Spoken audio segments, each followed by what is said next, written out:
everybody, welcome to Let's Dish. I am Lilli Lopez, and today I have with me my friend Danielle Gonzalez. Hello. Thank you so much for being here, Danielle. Thank you for having me. So on Let's Dish, we're going to be customizing the meals to the guests. So today I prepared vegan enchiladas. Danielle is a vegan, and we'll go into that in a bit because that's crazy. So I know Danielle through comedy, doing comedy live, improv. Danielle is on a cast that I'm in on a show I produce and perform in called Latinats, which is Latino astronauts, Latinx. And we do a full improvised play built around a telenovela happening in space. So Danielle joined us for our second run of shows at Cold Town Theater here in Austin, Texas. And Danielle's how long have you been doing improv? A year and a half. That's crazy to me. Danielle, I've been doing improv for 3 years. Danielle, I think the first time I saw you, I was just like, blown away with how great you are. I appreciate it. And I mean it. I wouldn't say Caught it if me I on didn't. a good night then. So I'm serving these enchiladas, and they've been hanging out because we got caught up watching other MUKBANG videos and eating shows. Oh, it's still steamy. We're good. Yeah, it's like still nothing hot. Ever happened. Yeah.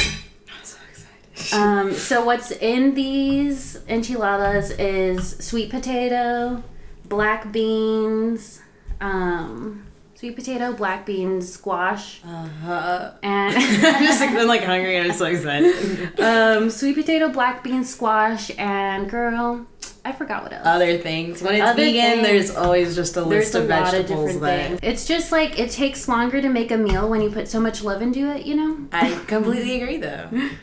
That's like when we had our cast party for Latin Nuts, and I made those chiles rellenos, and it took me forever. And I'm like, I hope these are good. Oh my gosh, they very were embarrassing amazing. Otherwise. They were amazing. So Danielle made chiles rellenos, vegan chiles rellenos for our wrap. Or no, it was like a I don't know just what it was. a dinner with the cast. Yeah.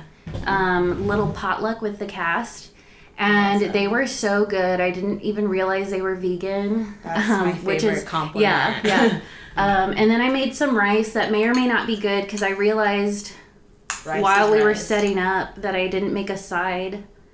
I love rice. Who raised me? If my mom saw this and I didn't have a side, she would lose it. Thank you. Okay, and I'm just going to show you all these enchiladas real quick because I'm so proud of them. They're so beautiful and they smell so good. And we have lime and stuff here. So let's dig in. We're going to talk. We're going to eat because that's what this is. These limes are beautiful. I want to, cut limes. They have some sliced limes and another... Woo! Fucking ready to go. Fucking ready to go. Let's get going. Okay. Oh, beautiful. Dang, I hope this is as delicious as it smells. It has to be. The sauce is like tomato paste and veggie broth, and there's even like some soy sauce in here, and I was like, that's weird. But I put it in. Yeah. Oh. 2 thumbs up. Hell yeah. Full approval. This is so good. Thank you. So I made this. This recipe is from the cookbook Thug Kitchen, and it has a bunch of vegan recipes in there, and we've made a couple. It's awesome. I'm still trying to learn how to use cookbooks. Mm-hmm. I don't know. I'm too digital, I guess. I'm afraid I'm gonna power through this. and it won't be an eating thing anymore, so I'll be done with it. It's fine. I eat so slow, so you'll have to watch me. It has a traditional enchilada taste too. Mm-hmm. That I grew up with. Something I like to do, because I've been vegan for 3.5 years, and then I was vegetarian for 4 years before that, and so what I like to do now, rather than just get sorry, my contact's all wonky. Rather than just get like a vegan recipe for something, I like to get a traditional recipe for something and then see what I can sub. Because the thing is, like, it kind of all started when I wanted to make tamales, because I was like, vegan tamales have to be the thing. Like, that's I can find that online, but it was all of these like white women being like, here's sweet potato and kale, and I was like, no, I just want beans. Like, I just want to put some salt if you want to have a spicy dish. Exactly. And it was just like, wow. And it was so, like, vegan food in general, when it becomes, like, when it's applied to cultural food, can be whitewashed very quickly. And I was finding that so much, because it was vegan, but they were almost all white, wanting to be like, here's how you make tamales. They're like, you don't know how to make tamales, I can tell. You know how to make vegan food. And so I like to just get traditional recipes and then see, like, okay, they want me to put, like, refried beans, but I'll just do my beans. Like, that's it. But everything else, it's a lot easier, and I'll use the, like, traditional masa and just change the one thing from lard to coconut oil, but keep all the spices and keep everything else. And it's made a big difference, because I just kind of had to start. And then you end up with things like this, like that it just tastes a lot more close to home than it would otherwise, I think. And I enjoy it immensely. It has onions in it too. I love onions. Which so I have this weird reaction to cutting onions. I found this out when I was, I think, 12 years old. I was helping my mom around Thanksgiving, and I was chopping onions for her. And then all of a sudden I was like, I have to go lie down. And she was probably like, stop trying to get out of helping me. And then the next thing you know, I'm like blacking out, and I fell onto the couch, and then like my mom was like fanning my face. I passed out cutting onions. So now, ever since then, well, for a long time I didn't cut onions at all. Fair. Does that still happen?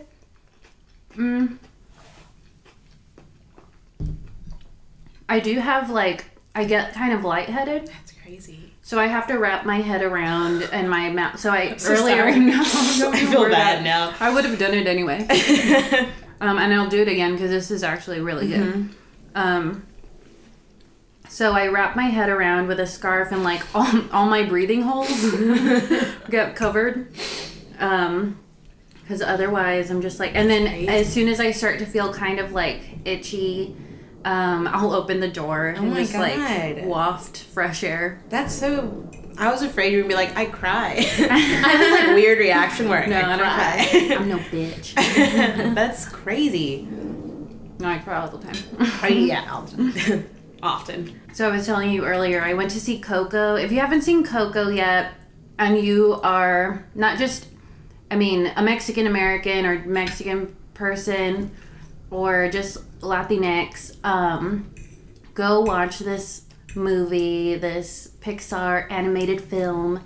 It is so nice to see your culture so represented so well, but also, like, not even just visually, like the relationships were on point. I think I never realized how important it was, on all aspects of my life, to have representation until it was there. Yeah. And that's when I realized how much it was missing, and how there was actually a void there, or something that I didn't even know there was a deficit until it happened. And I was like, oh, this is what that feels like. That thing when people are like, oh, you need to see yourself represented. It's like, well, I don't, so I don't know what that feels like, and it's fine. I get used to it, whatever. Yeah, you don't know what you have. Yeah. You don't know what you're missing if you've never had it. Yeah.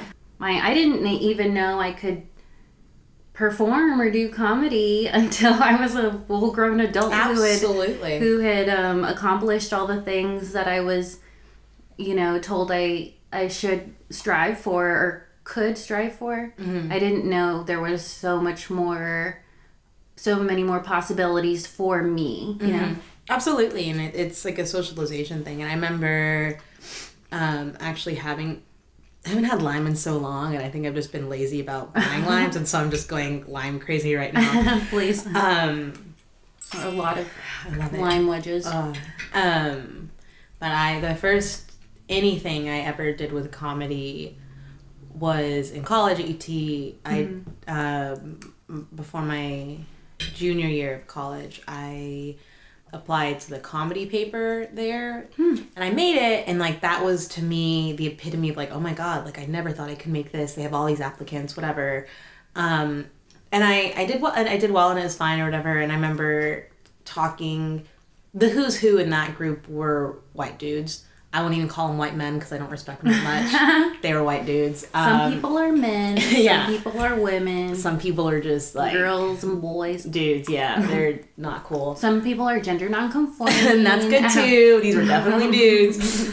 To the T. But one of them that I became close with, it was the first time in conversation that I realized like it's a cultural thing that's kept me from this and not just me alone, because he would talk about how his like dad used to have comedy records and like his dad used to always watch SNL and like all these stand-up things, and so he was raised on that, and I was like, my mom doesn't even like have a concept of that. And it's not just because she chose not to, it's because she's been a single mother since I was 8. And she had 2 daughters, and it's like she's been working for her whole life has been like just working for 2 daughters. Yeah. And like my dad's incarcerated. Like that's my mom's life. And so it's not even a like, oh, you're just lucky, like you got a cool dad who knows comedy. It's like my mom never could have even tried that. Like my mom doesn't even have the time or the capacity. And when she does watch media or like anything entertainment, it's an escape thing. It's not like she doesn't have time to understand what comedy is. Yeah. She knows what she likes. She only has an hour when she goes to sleep to watch it. Yeah. Or even that, it's like she doesn't have time to understand what comedy is, but then even more so, she doesn't have time or wouldn't occur to her, and I'm saying her like kind of generally, because I think of my mom in this case too. It doesn't occur to them that this is even something that could be a part of their world, or rather a world that they can be a part of. And I even see that now, like my mom, like there was a point where I really wanted to do activism, and it was kind of started my sophomore year of college. Up until my senior year, I was pretty involved in animal activism. And before my senior year of college, I was a PETA 2 rep so it's like the college version of PETA or whatever. And I went to a summit in LA, and it was all of the like reps around the country there. And it like jazzed me up, and I came back and I was like, I want to try activism before I try teaching, which is what teaching is the like go-to, I guess. Like I do care about it so much, but it is that like, well, that's an option. And it took a long time for her to even understand that as a future path for me. And right now she's having a really hard time with comedy, and I'll be like, oh, guess what? This thing happened too. Like, isn't like I think we're both in that like mentality of like, this isn't a future for me. And so things are happening for me or happening to me, and neither of us know how to deal with it because for both of us, it's still like, well, comedy is not a thing that like happens. Teaching is a thing that happens. Teaching is a salary. Teaching is what the degree is in. Teaching is what you need to do. And it's just, that's in our realm of possibilities. And I can see both of us struggling. That's kind of what I want to ask you or talk more about is, so all these things, you're getting asked to do things, like, does that make you feel more inclined to go out and ask for more? Yeah, bad idea. But I do know. Well, let's dish it out. I'm just gonna just try to see if I can decompress it or linearize it. Well, and that's something in the past, even like I'd say a few months,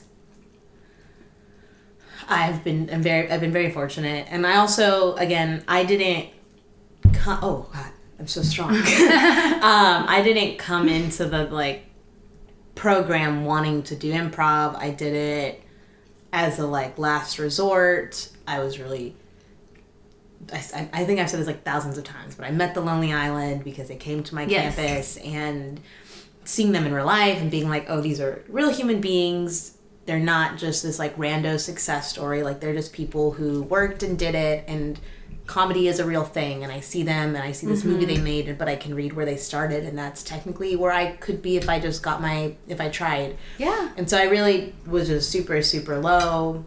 And I was like, I just want to say that I tried it so that in 10 years I don't feel like it's too late. And I really planned on taking the way that I told all my friends is I was like, I'm just going to do this level 1 and then I'll be done with it. I don't like improv. And so I still am not in a mentality where I'm like, comedy's my thing. Like everything's still happening and that's incredible. But I've had to think of it and like, because I know how some other people that I know think about it. And it's like, I'm having a hard time with it because like Midnight Society isn't like a stepping stone. Like it's not like, oh, everything was working up and like, and now I'm going to go to here. And it's just like things are happening and I incorporate that into my life, but nothing is like, and then I want to get this and then like next step here and like next step here. I've just kind of existed in my mind like here this whole time, and I have these huge like, this would be a complete like non possibility. That's how I felt about Latin Knots. 100% thought that was never going to be a thing. More than 100% thought Midnight Society would never be a thing. And so it's not like, oh, I was working for these things and then I got them and like check, keep going. Yeah. It's like I don't know where it's coming from and I don't know what to do with it. But if nothing else, being able to be in all these things has given me an understanding of myself and my worth and my time, if nothing else, because people who didn't know me in the beginning phases, and it's really just like one person I'm thinking of who's made the comment of like, yeah, it just seems like you get all these like opportunities and like, you know, like you kind of put on a pedestal, and it's like, well, excuse me, but the first like 4 months, 5 months I was in this community, I worked my ass off. Like I made troops out the wazoo. That's awesome. Rehearsed all the time. I said yes to everything. And so it's nice. I feel like I'm finally settling where I'm like, I don't have to say yes to everything. I'm allowed to leave things. I don't have to stay in something if I'm not completely enjoying it. Because I think at a certain point when you're like trying to get somewhere, you feel like this is just like a learning process. And like a lot of things I thought that was the best I was ever going to get. So I stayed at that level. And the more opportunities I've got, the more I'm like, I'm allowed to say no. I want my night back. I want my night back eternally. I'm leaving. And that's something that took me 1.5 years to be able to not feel like a piece of shit when I'm like, I'm sorry, I can't do this anymore. And I think that's like a complex that is not uncommon in the community, and because it's taken so seriously, which is great and it should be. But I think this last few months reminded me like I need to take myself as a human being seriously. And I respect and love this community so much. But if nothing else, all these things that have been happening have made me realize like, well, you're a human being too. And I don't have to. And it's not even like, oh, these people are like mean to me or mistreating or like whatever. But it's just like, no, I'm allowed to say I'm not having fun. Yeah. And I don't have to know why, and I don't have to be like, I have a right. And there's some troops that I've been in where the names are so big and the like status is so high that I'm like, I can't leave this. Like, they're gonna be like, who does she think she is to leave this? And it's just like, I'm me. That's it. Yeah. Like I'm me, and I know exactly where I'm at in my life, and I know I can't do this right now. And so that's been good. I don't know what I want. Midnight Society's like, I don't know what to do with that. I have not decompressed that at all. Yeah. But I do know that in the future, even like if I want to do it or not, I just want to be more honest to myself of what I want and what I don't want. Yeah, definitely. I think that's really cool because I think, well, because you were doing something that was like such a huge focus in your life at the time you started doing improv, which was college, which that in itself is like such a full-time job. I started doing improv right after grad school. I got a job doing exactly what I thought was my dream job here in Austin. And at some point, I've always wanted to do comedy. When I was a kid, I wanted to do it, and I think I've told you this before, where you know how you get like these assignments at school where it's like, draw yourself, visualize yourself as what you want to be when you grow up, and draw that out. And I did, and I drew myself with a microphone and a spotlight, and I wrote below comedian. And then the next year I had like the same assignment, and I remember drawing myself as a teacher. Because of the, your environment, whatever you're raised in, which is, I'm not saying is a negative or a positive thing in this sense. I just think it's like you're very much a product of what the world and the like media tell you can or cannot be. And I didn't see anybody who looked like me or us on TV or telling jokes. I saw men telling jokes. I saw Seinfeld. I love Seinfeld. How great for him that he got to be a comedian. Oh, wow, crazy. But so I didn't think of it again until I was a consultant where I had to speak to clients on a regular basis or like to present stuff. And Improv 101 at the time was, for me, it was sold as like, oh, like I can increase or improve my communication skills and my presentation skills and do something fun outside of having this 9-to-5 job. And so I started doing it, and then what improv, and I'll say this, was definitely a gift, but also just put a whole wrench in my plan, which is completely fine, and I am so grateful for it. Because my plan was boring and I wasn't having fun. I love personal growth. Yeah. I think something that I was thinking for a hot sec earlier, as far as what this suck-ass year has done, is it's finally made me realize I'm a woman and made me realize I'm a person of color and that I'm just like done taking shit, and it's just kind of like it, and that's so not a like personality trait that I have of like I'm done and it's not a personality trait of mine to like in more interpersonal things. Recently I've had to be like, yes, you're feeling angry right now, but you're allowed to, if I'm not hurting anyone with it, but when I was getting angry at certain things, it was like I was like, I'm a fucking bitch. Like, I'm a bitch again. Like, what happened? I can't. And it's like, no, what I'm angry about is I've developed such a moral code that what I'm angry about is that someone didn't follow it. I'm not just, like, being mean. And I'm not just being, like, exclusive or whatever. It's just, like, I care so much about certain things that what I'm angry about is that those things were potentially like someone was trying to harm those things. And so I'm even understanding my emotions more and not being like I'm just a crazy lady who's like whatever, I'm a young woman who's like mean. And it's like, no, I'm finally allowing emotions to exist and not allowing myself to be like put in this little box of like, and people can think what they want about how I feel or what I say, but I'm finally standing up for stuff. And like diversity wise, I'm like, I'm done. I'm actually done. My biggest issue right now, and it's not anyone's fault whatsoever at all. I have no blame on anyone. But what bothers me, what I'm realizing is like diversity conversations that are happening right now are still very like people of color being like, we need more diversity. People asking people of color for, what do we do? What do we do? And then not following up with that, or like trying to, not going beyond just the questioning of it. Yeah. So, yeah.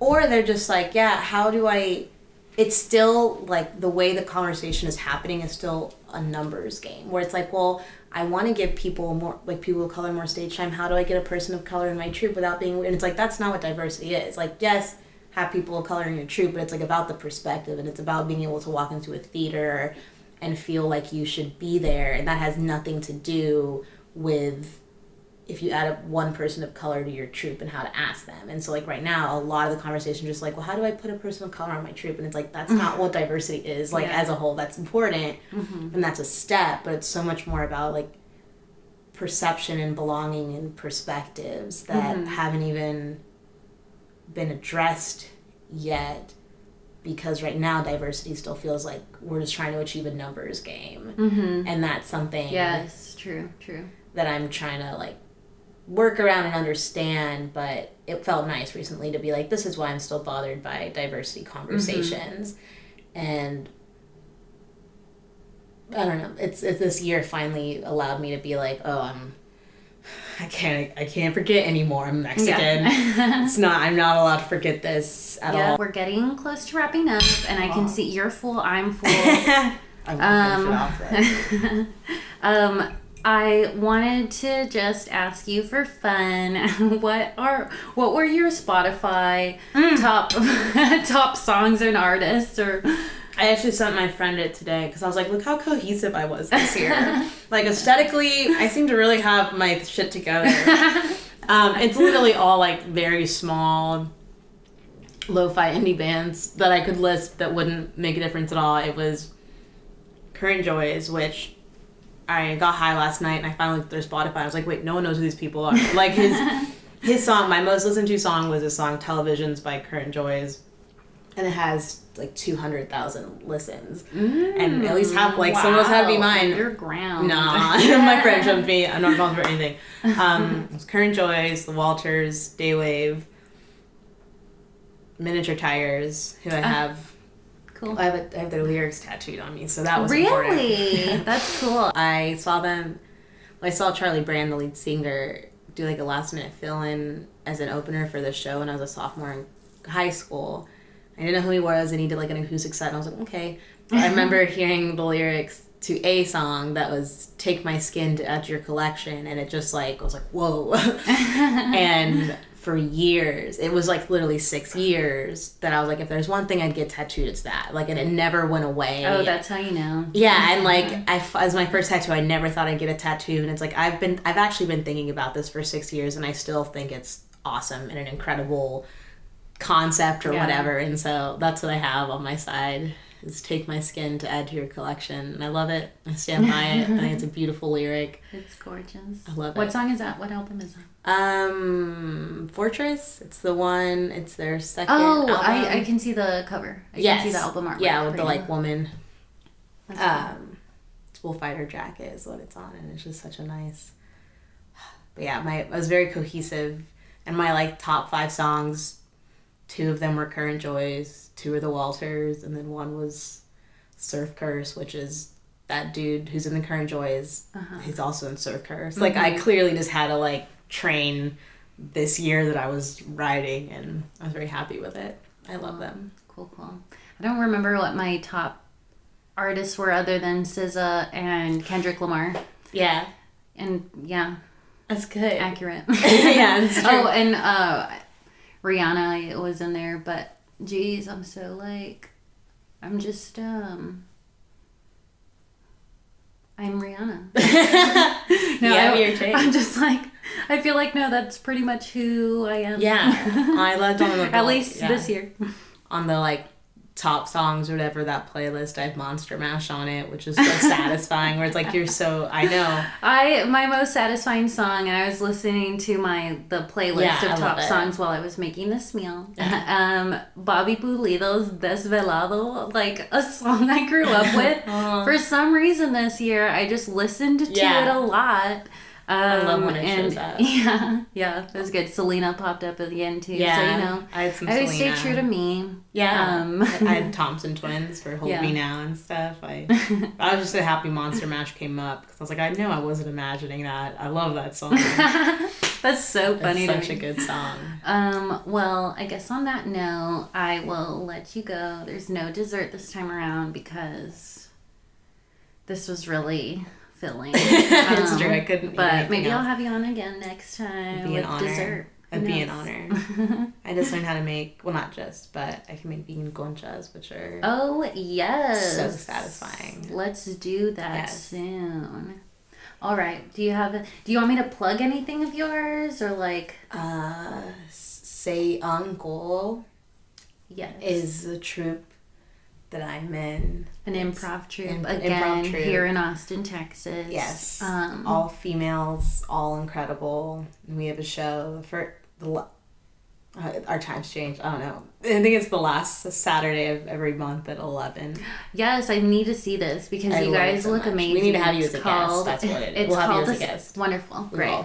It's called The Say, and they do a daytime talk show style show at night. Yeah, late at night. It's a fucking mess. It's incredible. It looks great. I need to see it. And then I guess Midnight Society. And then you can catch Danielle at Playing with Midnight Society every Saturday at 10 p.m. at Cold Town Theater. Eternity. For the rest of eternity, or until the world burns down around us. Where they're just like, whoa, and then Cold Town is and they're like, you take it back. Whoa, okay. Yikes. Anyway, but thank you so much for coming and dining with me, Danielle. I am Lilli, and thank you for washing. Thank you for watching Let's Dish.